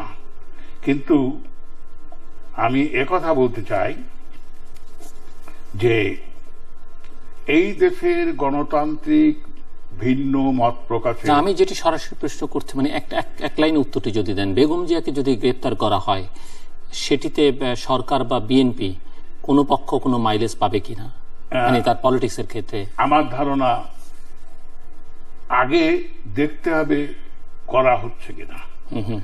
এই গ্রেপ্তারি পরোয়ানাটা কিন্তু 2004 সালের 21 আগস্টের গ্রেনেড হামলার জন্য নয়, 2 ট্রাক অস্ত্র মামলার জন্য নয়, এটি হচ্ছে জিয়া অর্ফানেজের টাকা আত্মসাতের জন্য। এত বড় বড় ইস্যু থাকতে এই ইস্যুতে মামলা করা, সরকারের আসলে ধান্দাটা কি? একজন মহিলা কৌতুক করে আমাকে ফোন করে বলছিলেন যে এটা আসলে উনি তো কার্যালয়ের থেকে বের হচ্ছেন না, ওনাকে টেনে হেঁচড়ে বের হলে কি প্রতিক্রিয়া হয় এটা অজানা, কৌশলে তাকে গ্রেপ্তার করে ওই গুলশান থেকে তার কার্যালয়টা দখল করা, এটা হচ্ছে সেই গ্রেপ্তারি পরোয়ানা। আচ্ছা, আল্লাহ জানে। এই সংকট থেকে আমার হাতে, আপনার জন্য 3-4 মিনিট সময় আছে আমার হাতে, এই সংকট থেকে বেরোবার উপায় কি, পরামর্শ কি আপনার? এই সংকট থেকে বেরোনোর আমার পরামর্শ হচ্ছে মানুষের তরফ থেকে উভয়কে জানান দিতে হবে যে এই দাম্ভিকতা, এই অহংকার, এই ক্ষমতাবোধ আপনাদের পরিত্যাগ না করবে। কেন মানুষ রাস্তায় নামছে না? এই মানুষটা একদিন বুক পেতে দিয়েছে আমাদের সামনে, কথা সত্য কিনা? যারা ভেবেছিল কামান দাগলে বাংলাদেশকে নিস্তব্ধ করে দেওয়া যাবে, নিষ্ক্রিয় করে দেওয়া যাবে, নিষ্প্রভ করে দেওয়া যাবে, তাদের মোকাবেলা করে বাংলাদেশের মানুষ শুধু তাদেরকে মোকাবেলাই করে নাই, তাদেরকে প্রতিহত করে নাই, বিজয় ছিনিয়ে এনেছে। এই দেশেই তো মীর হোসেন এবং ডক্টর বিবর স্বৈরাচারী নিপাত যাক, গণতন্ত্রের জয় হোক বলে আত্মাহুতি দিয়েছে। এই দেশেই তো 69 সালের গণসমুদ্রে ফেলে চূড়ায় মানুষ বিস্ময়াতের মতো জমে উঠেছে। সেই মানুষ আজ নির্বিকার কেন? নির্বিকার এই কারণে এই রাজনীতিতে স্বৈরাচার হটিয়ে আরো তীব্র স্বৈরাচার বাংলাদেশে এসেছে। খালেদা জিয়া হাসিনার পরিবর্তে ক্ষমতায় আসুক, মানুষ এটা চায় না। আবার তারা মনে করে এই দুই শীর্ষ নেত্রী মুদ্রার এপিঠ আর ওপিঠ, এখানে যদি মানুষ কোন বিকল্প নেতৃত্ব পায় অবশ্যই আবার এদেশের মানুষ দাবানবের মতো জমে উঠবে। আর যদি তা না পায়, আপনি বলবেন এখানেও আপনি ওই নিয়ে আসবেন, মাথার উপর আল্লাহ রয়েছেন। মামা বিকাল মান তাশাউ ওয়া তুইজ্জু মান তাশাউ ওয়া তুযিল্লু মান তাশাউ বিয়াদিকাল খায়রিন নাকা আলা কুল্লি শাইইন কাদির। আল্লাহই সর্বশক্তিমান, তিনি ইচ্ছা করবে ইজ্জত দিতে পারেন, ইচ্ছা করবে বেইজ্জত করতে পারেন, তার হাতে এই সমস্ত ক্ষমতার উৎস। তিনি মানুষের এই আর্তনাদ, মানুষের এই চিৎকার, মানুষের এই বেদনা, এই আহাজারি নিশ্চুপ থাকতে পারেন না। বাংলাদেশে অনেক ঘটনা ঘটে গেছে যেটা অতর্কিতে ঘটেছে। তার এক মুহূর্ত আগে পর্যন্ত যিনি ঘটনার শিকার হয়েছেন তিনিও জানতেন না কত বড় দুর্বিষহ একটা বিপদ নেমে আসছে। তা আমি প্রত্যাশী, আমি বিশ্বাসী। প্রথম কথা হচ্ছে কি, যারা পারতেন তারা আজকে নিষ্ক্রিয়, আপনারাও নিষ্ক্রিয়, সাংবাদিকরাও নিষ্ক্রিয়, সংবাদপত্র মালিকরাও আজকে দ্বিধা বিভক্ত, শিক্ষকরাও আজকে পারিষদে পরিণত হয়েছে, কি লাল পেনে, নীল পেনে, সাদা পেনে, এইসবের মাধ্যমে। আজকে একটা বিরাট অঙ্কের টাকা দিয়ে ছাত্র সংগঠনের পদ বিক্রয় হচ্ছে। একজন জিজ্ঞেস করেছে, ভাই এত টাকা দিয়ে শেষ করতে পদ কিনবি, লাভ হবে কি? ইয়াবা বেচবো, শেষ করতে হবে, ইয়াবা বেচে আমি এই টাকা উদ্ধার করবো, পুলিশ আমাদের ধরবে না। যাই হোক, আমার একটি কথা, আমি দেশবাসীর কাছে ফরিয়াদ করব, আমি বুদ্ধিজীবীদের কাছে ফরিয়াদ করব, আমি আপনাদের কাছে ফরিয়াদ করব যে আপনারা একটা প্রত্যয় দিলে ভূমিকা গ্রহণ করুন। শেষ কথা আমি আল্লাহর কাছে ফরিয়াদ করব, আল্লাহ এই ধার্মিকতা, এই ক্ষমতার দ্বন্দ্ব, জনগণের সমস্ত আশঙ্কাকে যারা পদদমিত করে শুধুমাত্র জেদের কারণে, প্রতিহিংসা পরায়ণতার কারণে, এই অসহনশীল মানসিকতার কারণে দেশকে এই সংকটের আবর্তে নিপতিত করেছে এবং স্বাধীনতা ও সার্বভৌমত্বকে আজকে প্রশ্নবিদ্ধ করেছে, কতদিন এটা রক্ষিত থাকবে। যারা আজকে বিদেশি মুরব্বীর জোরে এত দম্ভ এবং দাম্ভিকতা দেখাচ্ছে, তাদেরকে তুমি অবশ্যই সমুচিত শিক্ষা দেবে। আমিন সুম্মা আমিন। কালকে, আজকে শুক্রবার, আমি সকলের কাছে অনুরোধ করব বিনম্র চিত্তে দেশের এই যুগ ও সন্ধিক্ষণে সর্বশক্তিমান আল্লাহর কাছে আপনারা প্রার্থনা করুন এই অভিশপ্ত নেতৃত্বের থেকে দেশ ও জাতি যেন মুক্তি পায়, মানুষ যেন মুক্তি পায়, এই স্বাধীনতা এবং সার্বভৌমত্ব। আপনি কি আমাকে আর দুটি মিনিট সময় দিবেন? 1 মিনিটে সারলে ভালো। আমার হৃদয়ে রক্তক্ষরণ, আমার কান্নার কথা, আমার বেদনার কথা আমি এখান থেকে বলেছি। স্বাধীনতা এমনি এমনি আসে নাই জিজু। আমি রাজনৈতিক পরিবারের ছেলে। আমার মা আমার কপালে টিপ দিয়ে রাষ্ট্র বাংলা চাই এই দাবির জন্য 54 সালে নামিয়ে দিয়েছিল। সেই আমি কারাগারে থেকে আমার মা বলতে উঠেছিল, মায়ের একমাত্র সন্তান ছিলাম জিজুর। আমার মায়ের একটিমাত্র চাওয়া ছিল আমার কাছে মৃত্যুকালীন সময় আমি তার কাছে গিয়ে একবার মা বলে ডাকবো। এই বাংলাকে ভালোবাসতাম বলেই, এই বাংলার স্বাধীনতা চাইতাম বলেই, এই স্বাধীনতাকে বক্ষে লালন করতাম বলেই, স্বাধিকার, সাহিত্য শাসন থেকে স্বাধিকার, স্বাধিকার থেকে স্বাধীনতা আন্দোলনের বিশ্বাস করতাম বলেই, বঙ্গবন্ধুকে চেতনার স্থপতি মনে করতাম বলেই আমি একদিনের বেড়ে উপায় নাই। কারাগার থেকে বেরিয়ে যাওয়ার ফলে আমি কোন অভিনন্দন সংবর্ধনে সবাই যোগ দিই নাই জিজুর। আমি আমার মায়ের কবরের কাছে গিয়ে দাঁড়িয়েছিলাম। আমি আমার মায়ের কবর থেকে এক মুঠা মাটি তুলে নিয়ে বলেছিলাম, মাগো এই মাটিকে আমি বড় ভালোবাসি, এই মাটির স্বাধীনতা চাই। তাই তোমার মুখে আমি মরণকালে এক ফোঁটা পানি দিতে পারি নাই। তাই তুমি আমাকে একবার আলম্বরে মৃত্যুকালে ডাকতে পারো নাই। তাই তোমার আমি জানাজা করতে পারি নাই। তাই তোমার লাশ আমি কবরে নামাতে পারি নাই। তোমার কবরের মাটি ছুঁয়ে প্রতিজ্ঞা করে গেলাম, যতদিন পর্যন্ত বাংলাদেশকে স্বাধীন করতে না পারবো তোমার কবর জিয়ারত করবো না। এই ব্যথা, এই বেদনা, এই অভিমান, এই বিক্ষিপ্ত হৃদয়ে বাংলাদেশের এই চেহারা আমি কোনদিন প্রত্যাশা করি নাই। আমার বয়স যদি কেজরিওয়ালের মতো হতো, আমার বয়স যদি স্বাধীনতা যুদ্ধকালীন সময়ের মধ্যে হতো, আমি দেখিয়ে দিতাম কেমন করে এই বাংলাদেশের মানুষকে নতুন করে আগ্নেয়গিরির গলিত লাভার মতো প্রজ্বলিত করতে হয়। আমি আশা করব আমি না পারলেও নতুন প্রজন্ম থেকে নেতৃত্ব বেরিয়ে আসবে। আমিন সুম্মা আমিন। অনেক ধন্যবাদ মিস্টার নুর আলম সিদ্দিকী। দর্শক, কথা বলছিলেন স্বাধীন বাংলা ছাত্র সংগ্রাম পরিষদ নেতা মিস্টার নুর আলম সিদ্দিকী।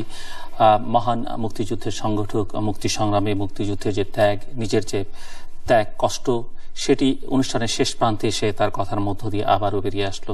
এবং শুধু এইটা, তিনি তো বেঁচে আছেন এখনো এবং বাংলাদেশে বেশ ভালোভাবে বেঁচে আছেন। অসংখ্য মানুষ, লক্ষ লক্ষ মানুষ জীবন দিয়েছে এই দেশটি স্বাধীনতার জন্য। লক্ষ লক্ষ মা, তাদের মা বোন, তাদের সম্মানকে বিসর্জন দিয়েছেন এই দেশটি স্বাধীনতার জন্য। অসংখ্য মানুষ, লক্ষ লক্ষ মানুষ ত্যাগ স্বীকার করেছেন, অন্য দেশে গিয়ে আশ্রয় নিয়েছেন কোটি মানুষ।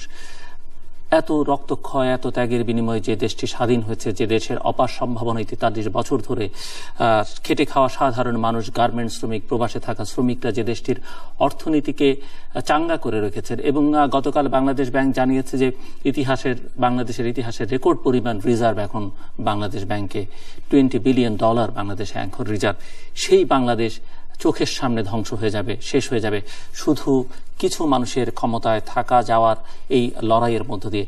এটি বাংলাদেশ সহ্য করতে পারে না, বাংলাদেশ এটি ধারণ করতে পারে না, এবং ধারণ করতে পারে না বলেই বাংলাদেশের মানুষকে জেগে উঠবার, এই নষ্ট অপরাজনীতির বিরুদ্ধে জেগে উঠবার আহ্বান তিনি জানিয়েছেন। যদিও বাংলাদেশের মানুষকে এমন একটাই ভোতা মানুষে পরিণত করেছেন আমাদের রাজনৈতিক নেতৃত্ব, যে মানুষ আসলে সবই বোঝে, কিন্তু প্রতিবাদ করবার ভাষাটা এখন সে হারিয়ে ফেলেছে। বরং নিজে কোনো রাজনৈতিক নেতার দিকে, কোনো বিশেষ গোষ্ঠীর দিকে না তাকিয়ে নিজে নিজের জীবনকে চালাবার জন্য চেষ্টা করছেন, এবং সেখানে বাংলাদেশের মানুষ সাফল্য পেয়েছেন, এবং সেটি দেশের ভেতর থেকে দেশের বাইরে থেকে অর্থনীতিবিদরা স্বীকারও করে নিয়েছেন। সমস্যা সমাধান কিভাবে হবে? যারা আন্দোলন করছেন তারা যে দেশের জন্য, ভালোর জন্য তেমন কিছু করছেন সেটি তাদের ক্রিয়াকর্ম বলে না, অতীতও বলে না, এবং ভবিষ্যতে যে তারা সংশোধিত কিছু করবেন সেরকম কোনো রূপরেখাও কিন্তু তারা জনগণের সামনে হাজির করতে পারেননি। যারা ক্ষমতায় আছেন তারা কোন প্রক্রিয়ার মধ্য দিয়ে ক্ষমতায় আছেন, কোন ধরনের নির্বাচনের মধ্য দিয়ে ক্ষমতায় আছেন, এখানে নৈতিক অবস্থান কতখানি শক্তিশালী, সেটি নিয়ে একটা বড় প্রশ্নবোধক চিহ্ন দেশের ভেতর থেকে বাইরে থেকে আছে। কিন্তু সমাধানের মূল অস্ত্রটা বা সমাধানের মূল ফর্মুলাটা কিন্তু তাদের হাতেই আছে। সেটি তারা ইতিবাচকভাবে করবেন না নেতিবাচক মধ্য দিয়ে করবেন, শান্তির মধ্য দিয়ে না ধ্বংসের মধ্য দিয়ে করবেন, সেটি তারাই ভালো বলতে পারবেন। তবে এই অবস্থা, যে অবস্থা এখন চলছে, এই অবস্থা আসলে আর চলতে পারে না, এবং এ থেকে পরিত্রাণের জন্য শেষ পর্যন্ত এই অনুষ্ঠানে বহু অতিথি বিভিন্ন সময় এসছেন, তারা সবাই সৃষ্টিকর্তার শরণাপন্ন হয়েছেন। এবং আমি নিজেও কোনো এক শুক্রবারে বলেছিলাম যে সবাই মিলে এই জুম্মা দিনে সবাই যেন গণপ্রার্থনা করি দেশটি শান্তির জন্য, স্বস্তির জন্য আমাদের সবার, এবং এই অপরাজনীতি থেকে মুক্তির জন্য। এবং অন্যান্য ধর্মাবলম্বী যারা আছেন তারাও প্রার্থনায় অংশ নিতে পারেন যার যার মতো করে, কিন্তু এর বাইরে আর কোনো বিকল্প জনগণের সামনে আছে কিনা সেটি অবশ্য আমার জানা নেই, এবং বলা সমীচীন হবে কিনা সেটা আমি বলতে পারবো না। দর্শক, আমাদের সঙ্গে থাকবার জন্য অসংখ্য ধন্যবাদ। আপনাদের সবার জন্য শুভকামনা।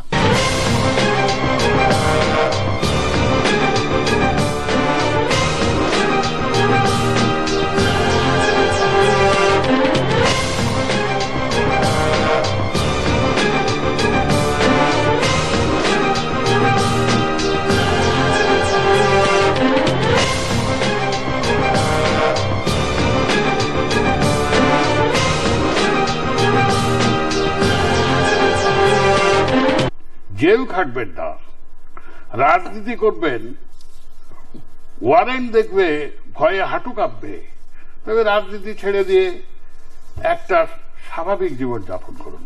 খালেদা জিয়াকে গ্রেপ্তার করা হবে কি হবে না এটা আমি জানি না। 1/11 পরে তারা গৃহবন্দী ছিলেন, তারা বন্দী ছিলেন না। দুটি সুসজ্জিত শীততাপ নিয়ন্ত্রিত বাসায় তাদেরকে রাখা হয়েছিল। এটা বিশেষ কারাগার বলা হয়েছে। হ্যাঁ, বলা হবেই হবে নাকি, কত টেম্পারেচারে ডিম্পোজ হয়েছে সেটা বলতেন স্বরাষ্ট্রমন্ত্রী। আহারে গদ কণ্ঠে বলছেন দুই নেত্রীকে কোন জায়গায় এক জায়গায় দেখেছেন কি একটা ব্যাপারে না খাওয়া পাঠিয়েছিলেন শেখ হাসিনা। সারা জাতি বিবিধ চিত্তে এই দৃশ্য অবলোকন করব, দুই নেত্রীকে কখন রাজনৈতিক অঙ্গনে একই অবয়বে দেখবে, তার জন্য অধীর আগ্রহে অপেক্ষমান। জেনারেল মতিনের ভাষ্য। এই যে তারা খেটেছেন, তা জেল খাটবেন না অথচ রাজনীতি করবেন, এটা আমি দীর্ঘদিন জেল খেটেছি সেই ক্ষোভের কারণে নয়, এটা রাজনীতি হতে পারে না। হ্যাঁ, এই উপমহাদেশে মুসলিম লীগ শুধু প্রাসাদ কেন্দ্রিক রাজনীতি করছে, তাছাড়া সকলকে। বেগম জিয়া তো জেল খাটবেন কি খাটবেন না সেটি নিয়ে আমার প্রশ্ন। আমার প্রশ্ন হচ্ছে, যদি উনি চাকরির জন্য 8 লাখ টাকা, এটা মোটামুটি নির্ধারিত। বিভিন্ন জায়গায় পোস্টিং এর জন্য এমন এমন পদ আছে তাতে কোটি কোটি টাকা, এটা কয়েকদিন পরে হয়তো নীরবে উঠবে। অমুক জায়গায় পোস্টিং এ কে কত টাকা দিতে পারবে। মধ্যে তো এই অর্থমন্ত্রী যার কথা আপনি বলবেন, কিন্তু বলবেনই দুর্নীতিটাকে দুর্নীতির আবর্ত থেকে তার সংজ্ঞা বদলাই দেওয়া উচিত। দুর্নীতির আবর্তের মধ্যে এটা রাখা উচিত নয়। দেখেন, আমি আপনাকে এই সংকটময় মুহূর্তেও একটা জিনিসের প্রতি আপনার দৃষ্টি আকর্ষণ করব। প্রধানমন্ত্রী নিজেকে এত শক্তিশালী ভাবেন, তার এত দাম্ভিকতা, তার প্রচন্ড অহংকার বোধ, এটা হওয়া স্বাভাবিক। যে দেখেন, জোট সব দেশেই হয়, এদেশেও জোট হয়েছে, একটা 14 দলীয় জোট, এটাকে আমি সুদলীয় জোট বলবো পরে, একটু ব্যাখ্যা দেওয়ার পরে। সেই দলে ভ্রান্ত বাম নয়, মস্কো পিকিং নয়, গণবাহিনী নয়, সকলে এসে এমন একটা জট পাকিয়েছেন। সরকারের আসল চেহারাটা কি? সরকারের জাতীয় ঐক্য, আরে জাতীয় ঐক্য করতে যে জাতির অস্তিত্ব এবং স্বাধীনতা সার্বভৌমত্বকে বিপন্ন করার উপক্রম হয়ে গেছে। আপনি যদি এই দুপক্ষের যে লড়াই বা রাজনৈতিক বিরোধ, তারা বলি হচ্ছে বাংলাদেশ, বাংলাদেশের মানুষ, বাংলাদেশের মানুষের নিরাপত্তা, বলি হচ্ছে বাংলাদেশের ভাবমূর্তি, বলি হচ্ছে বাংলাদেশের অর্থনীতি, বাংলাদেশের শিক্ষা ব্যবস্থা, এমনকি মানুষের মনস্তত্ত্বের মধ্যে এর একটা তীব্র প্রতিক্রিয়া পড়ছে। সব মিলিয়ে যে সংকট তৈরি হয়েছে, এই সংকট উত্তরণের উপায় কি, সংকটের কারণ কি, এবং এই সংকট নিয়ে কথা বলবার মানুষের সংখ্যা আসলে কমে আসছে দুদিক থেকেই। এরকম একটি পরিস্থিতিতে কথা বলবার জন্য আমরা স্টুডিওতে আমন্ত্রণ জানিয়েছি যিনি অত্যন্ত সাহসের সঙ্গে গত বেশ কয়েক বছর যাবৎ বাংলাদেশের রাজনীতি নিয়ে, অর্থনীতি নিয়ে কথাবার্তা বলছেন। আমাদের মহান মুক্তিযুদ্ধের অন্যতম সংগঠক বঙ্গবন্ধু শেখ মুজিবুর রহমানের অত্যন্ত স্নেহভাজন ঘনিষ্ঠজন, স্বাধীন বাংলা ছাত্র সংগ্রাম পরিষদ নেতা, সাবেক সংসদ সদস্য, অনর্বশী বক্তা নুরে আলম সিদ্দিকী। স্বাগত আপনাকে স্টুডিওতে।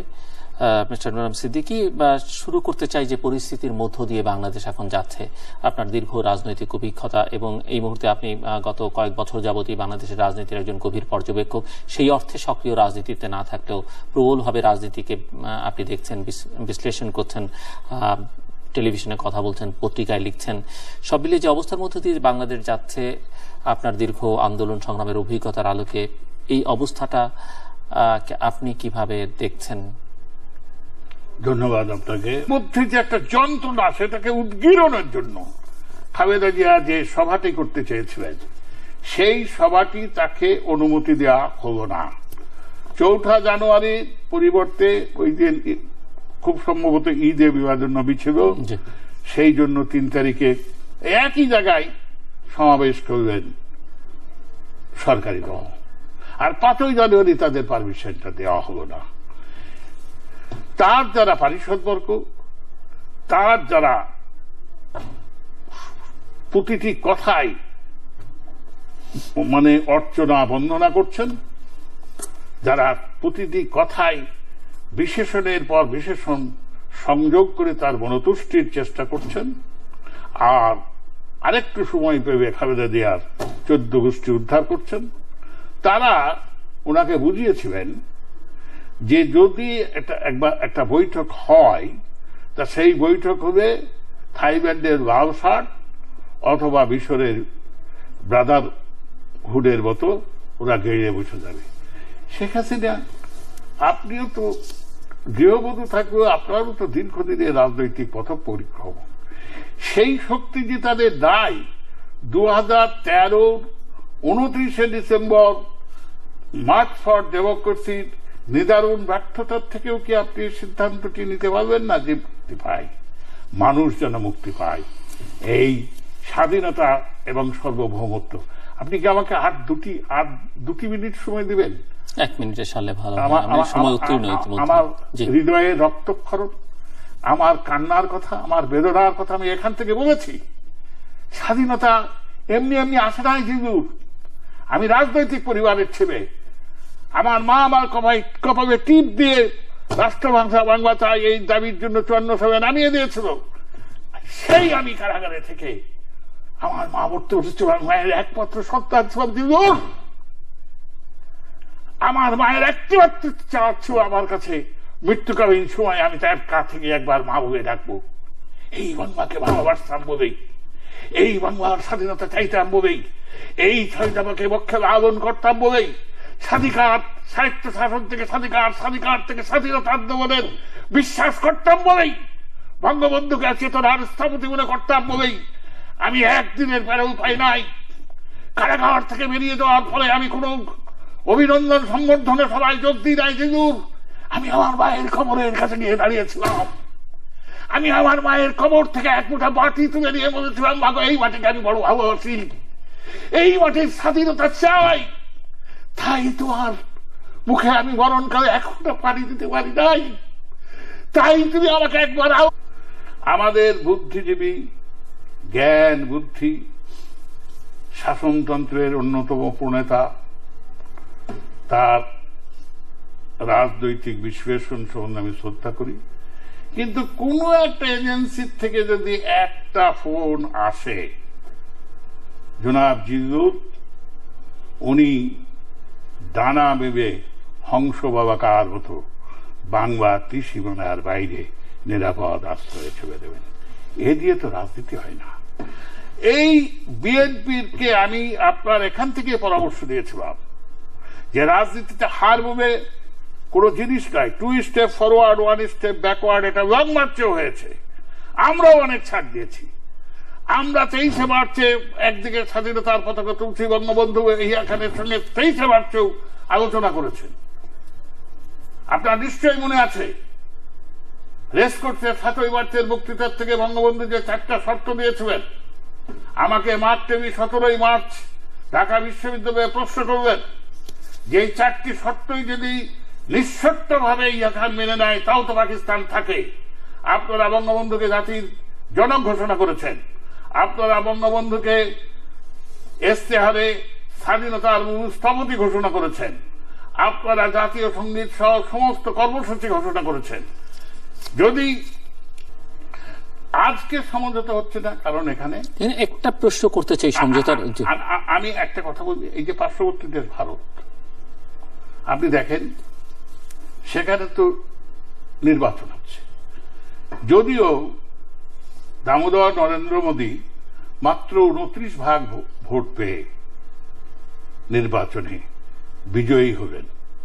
এর চাইতে অনেক বেশি আসন, 442টা আসনের মধ্যে 411টি আসন পেয়েছিলেন রাজীব গান্ধী, ইন্দিরা গান্ধী নিহত হওয়ার পর।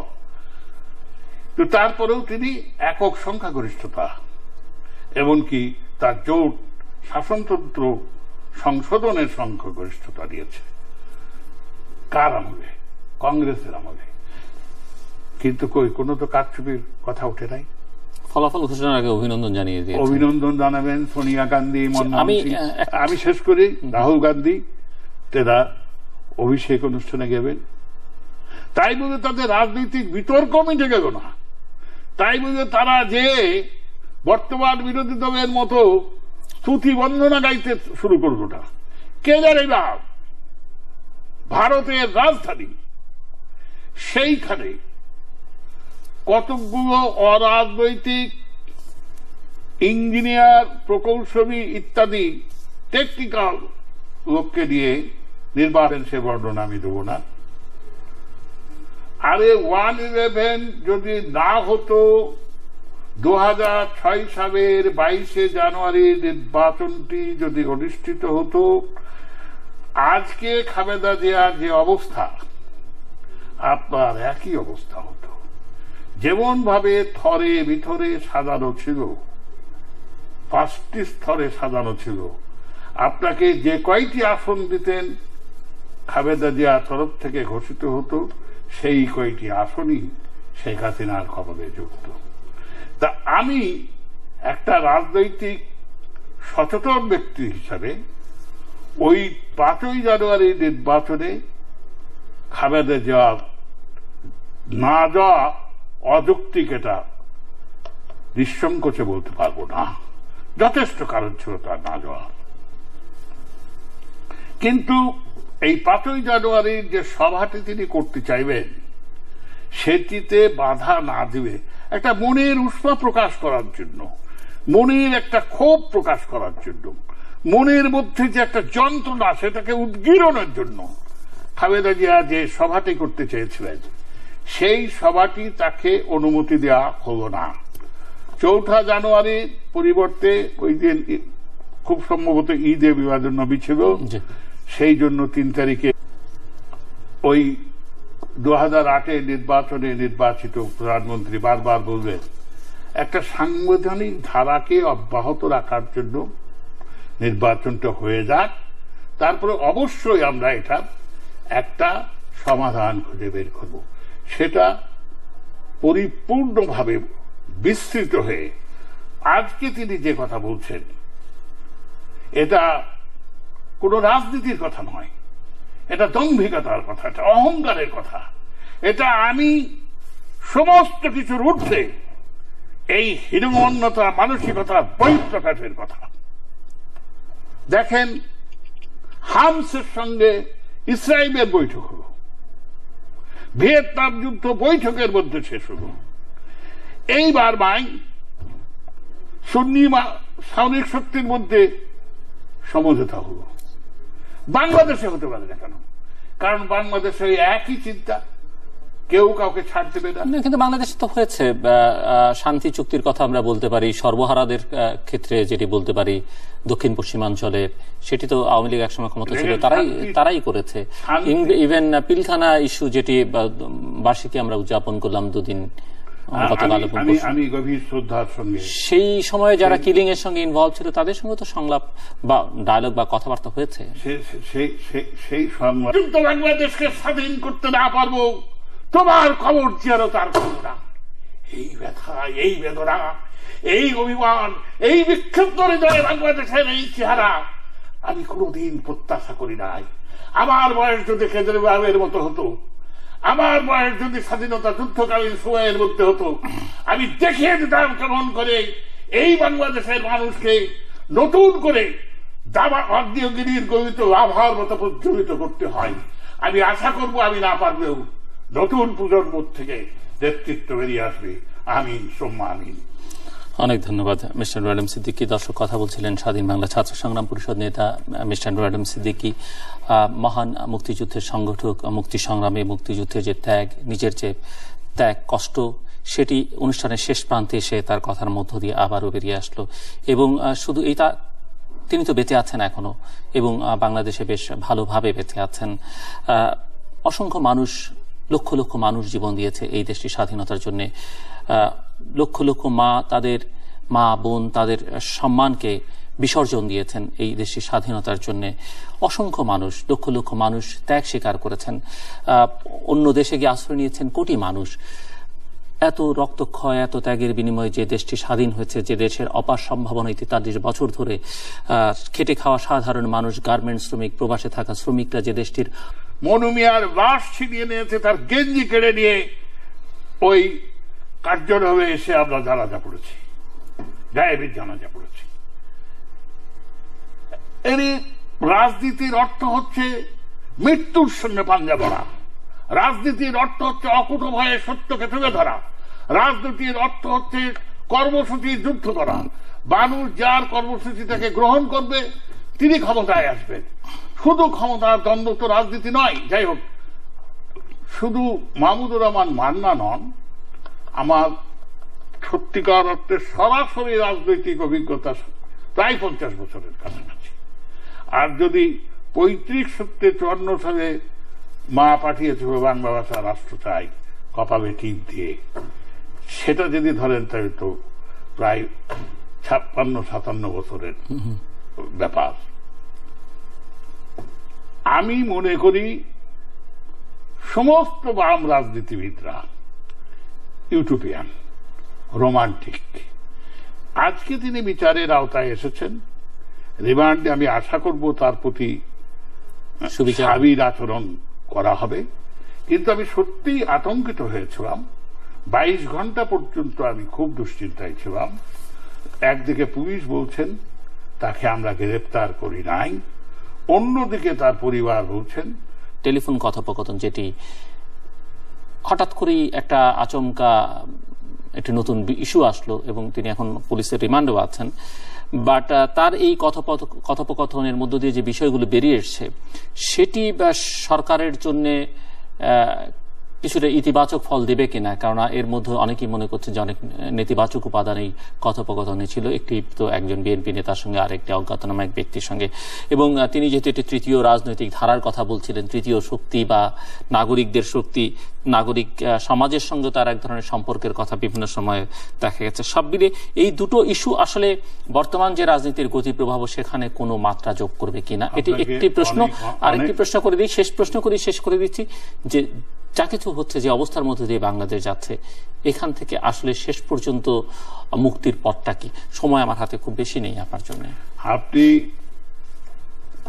মাহমুদুর রহমান মান্না এবং বেগম খালেদা জিয়ার গ্রেফতার সম্পর্কে যে কথা বলবেন, আমার হৃদয়ের একটা উষ্মা সবসময় আপনার এখান থেকে আমি প্রকাশ করেছি যে রাজনীতি করবেন, জেল খাটবেন না, রাজনীতি করবেন, ওয়ারেন্ট দেখবে ভয়ে হাঁটু কাঁপবে, তবে রাজনীতি ছেড়ে দিয়ে একটা স্বাভাবিক জীবন যাপন করুন। খালেদা জিয়াকে গ্রেপ্তার করা হবে কি হবে না এটা আমি জানি না। 1/11 পরে তারা গৃহবন্দী সব এটা প্রকাশ করতে বাধ্য করার কোন কর্মসূচি দেয় নাই। আশ্চর্যজনক, বিস্ময়ভূত হলেও সত্য যে দুই দলই দুর্নীতির বিরুদ্ধে তেমন কোন জোরালো কথা বলে না। শোনা যায় এবং এটা সর্বাংশে সত্য যে ব্যবসায়ী মহলের মধ্যে একটা সিন্ডিকেট তৈরি হয়েছে। এখানে বিরোধী দল আছে, সরকারি দল আছে, আমি নাম করতে চাই না। আপনি হাসছেন, হয়তো আপনিও এদের নাম জানেন, সমস্ত দেশবাসী এদের নাম জানে। তো যাই হোক, আমি একটা কথা বলতে চাই, যদি দেশপ্রেম থাকে, দেশে যদি রাজনীতি থাকে, দেশে যদি বাকিও মানুষের কথা থাকে, দেশে যদি মানুষের মননশীলতা, মানসিকতা, প্রতি প্রত্যয়বোধ, রাজনৈতিক নেতৃত্বে চেতনার আঙ্গিকে থাকে, তাহলে যে কোনো সমস্যা সম্বন্ধে আলোচনা হতে পারে। আপনার কি মনে নাই এই রুহুল হক সাহেবের অবজারভেশনকে কেন্দ্র করে, পরবর্তী খায়রুল হক সাহেবের অবজারভেশনকে কেন্দ্র করে তত্ত্বাবধায়ক সরকারের বিভক্তি সাধন করে নির্বাচনের ঘোষণা যেটা দিবেন, সেই ঘোষণা দেওয়ার প্রস্তাবে ওই 2008 নির্বাচনে নির্বাচিত প্রধানমন্ত্রী বারবার বলবেন একটা সাংবিধানিক ধারাকে অব্যাহত রাখার জন্য নির্বাচনটা হয়ে যাক, তারপরে অবশ্যই আমরা এটা একটা সমাধান খুঁজে বের করব। সেটা হরতালের কর্মসূচি ঘোষিত হচ্ছে, তাতে আবার হয়তো হরতালের ঘোষণা শুনতে হতে পারে বাংলাদেশের মানুষকে। হরতাল অবরোধের পরিস্থিতি যাই হোক না কেন, এই সময়টাতে প্রচুর মানুষ জীবন দিয়েছেন পেট্রোল বোমায়, অসংখ্য মানুষ দগ্ধ হয়েছেন, প্রচুর গাড়ি পুড়েছে এবং অপরদিকে ক্রস ফায়ারও মারা গেছেন অনেক মানুষ। রাজনৈতিক নেতাকর্মীরা গ্রেফতার হয়েছেন, কিন্তু বাস্তবতা হচ্ছে এই দুপক্ষের যে লড়াই বা রাজনৈতিক বিরোধ, তারা বলি হচ্ছে বাংলাদেশ, বাংলাদেশের মানুষ, বাংলাদেশের মানুষের নিরাপত্তা, বলি হচ্ছে বাংলাদেশের ভাবমূর্তি, বলি হচ্ছে বাংলাদেশের অর্থনীতি, বাংলাদেশের শিক্ষা ব্যবস্থা, এমনকি মানুষের মনস্তত্ত্বের মধ্যে এর একটা তীব্র প্রতিক্রিয়া পড়ছে। সব মিলিয়ে যে সংকট তৈরি হয়েছে, এই সংকট উত্তরণের উপায় কি, সংকটের কারণ কি, এবং এই সংকট নিয়ে কথা বলবার মানুষের সংখ্যা আসলে কমে আসছে দুদিক থেকেই। এরকম একটি পরিস্থিতিতে কথা বলবার জন্য আমরা স্টুডিওতে আমন্ত্রণ জানিয়েছি যিনি অত্যন্ত সাহসের সঙ্গে গত বেশ কয়েক বছর যাবৎ বাংলাদেশের রাজনীতি নিয়ে, অর্থনীতি নিয়ে কথাবার্তা বলছেন। আমাদের মহান মুক্তিযুদ্ধের অন্যতম সংগঠক বঙ্গবন্ধু শেখ মুজিবুর রহমানের অত্যন্ত স্নেহভাজন ঘনিষ্ঠজন, স্বাধীন বাংলা ছাত্র সংগ্রাম পরিষদ নেতা, সাবেক সংসদ সদস্য, অনর্বশী বক্তা নুরে আলম সিদ্দিকী। স্বাগত আপনাকে স্টুডিওতে। মিস্টার নুরে আলম সিদ্দিকী, শুরু করতে চাই যে পরিস্থিতির মধ্য দিয়ে বাংলাদেশ এখন যাচ্ছে, আপনার দীর্ঘ রাজনৈতিক অভিজ্ঞতা এবং দেশটির স্বাধীনতার জন্য লক্ষ লক্ষ মা, তাদের মা বোন, তাদের সম্মানকে বিসর্জন দিয়েছেন এই দেশের স্বাধীনতার জন্য। অসংখ্য মানুষ, লক্ষ লক্ষ মানুষ ত্যাগ স্বীকার করেছেন, অন্য দেশে গিয়ে আশ্রয় নিয়েছেন কোটি মানুষ। এত রক্তক্ষয়, এত ত্যাগের বিনিময়ে যে দেশটি স্বাধীন হয়েছে, যে দেশের অপার সম্ভাবনা 43 বছর ধরে খেটে খাওয়া সাধারণ মানুষ, গার্মেন্টস শ্রমিক, প্রবাসে থাকা শ্রমিকরা যে দেশটির অর্থনীতিকে চাঙ্গা করে রেখেছেন। এবং গতকাল বাংলাদেশ ব্যাংক জানিয়েছে যে বাংলাদেশের ইতিহাসের রেকর্ড পরিমাণ রিজার্ভ এখন বাংলাদেশ ব্যাংকে, $20 বিলিয়ন বাংলাদেশ এখন রিজার্ভ। সেই বাংলাদেশ চোখের সামনে ধ্বংস হয়ে যাবে, শেষ হয়ে যাবে শুধু কিছু মানুষের ক্ষমতায় থাকা যাওয়ার এই লড়াইয়ের মধ্য দিয়ে। এটি বাংলাদেশ সহ্য করতে পারে না, বাংলাদেশ এটি ধারণ করতে পারে না, এবং ধারণ করতে পারে না বলেই বাংলাদেশের মানুষকে জেগে উঠবার, এই নষ্ট অপরাজনীতির বিরুদ্ধে জেগে উঠবার আহ্বান তিনি জানিয়েছেন। যদিও বাংলাদেশের মানুষকে এমন একটাই ভোতা মানুষে পরিণত করেছেন আমাদের রাজনৈতিক নেতৃত্ব যে মানুষ আসলে সবই বোঝে, কিন্তু প্রতিবাদ করবার ভাষাটা এখন সে হারিয়ে ফেলেছে, বরং নিজে কোনো রাজনৈতিক নেতার দিকে, কোনো বিশেষ গোষ্ঠীর দিকে না তাকিয়ে নিজের জীবনকে চালাবার জন্য চেষ্টা করছেন এবং সেখানে বাংলাদেশের মানুষ সাফল্য পেয়েছেন এবং সেটি দেশের ভেতর থেকে, দেশের বাইরে থেকে অর্থনীতিবিদরা স্বীকারও করে নিয়েছেন। সমস্যা সমাধান কিভাবে হবে? যারা আন্দোলন করছেন তারা যে দেশের জন্য, ভালোর জন্য তেমন কিছু করছে, অবশ্যই আমরা এটা একটা সমাধান খুঁজে বের করব। সেটা পরিপূর্ণভাবে বিস্তৃত হয়ে আজকে তিনি যে কথা বলছেন এটা কোনো রাজনীতির কথা নয়, এটা দম্ভিকতার কথা, এটা অহংকারের কথা, এটা আমি সমস্ত কিছুর ঊর্ধ্বে এই হীনমন্যতা মানসিকতা বহিঃপ্রকাশের কথা। দেখেন, হামসের সঙ্গে ইসরায়েলের বৈঠক হলো, ভিয়েতনাম যুদ্ধ বৈঠকের মধ্যে শেষ হলো, এইবার সুন্নি সামরিক শক্তির মধ্যে সমঝোতা হলো। বাংলাদেশে হতে পারে না কেন? কারণ বাংলাদেশে একই চিন্তা, কেউ কাউকে ছাড় দেবে না। কিন্তু বাংলাদেশে তো হয়েছে শান্তি চুক্তির কথা আমরা বলতে পারি, সর্বহারাদের ক্ষেত্রে যেটি বলতে পারি দক্ষিণ পশ্চিমাঞ্চলে, সেটি তো আওয়ামী লীগ একসময় ক্ষমতা ছিল, তারাই করেছে। ইভেন পিলখানা ইস্যু, যেটি বার্ষিকী আমরা উদযাপন করলাম দুদিন আমি গভীর শ্রদ্ধার সঙ্গে, সেই সময়ে যারা কিলিং এর সঙ্গে ইনভলভ ছিল তাদের সঙ্গে তো সংলাপ বা ডায়ালগ বা কথাবার্তা হয়েছে। সেই সংলাপ নিয়ে সাধারণ মানুষের মনে, এমনকি প্রতিরক্ষা বাহিনীতেও নানা ধরনের কথোপকথন আছে। আমি ওটা নিয়ে জানতে চাই না, কারণ সেনাবাহিনী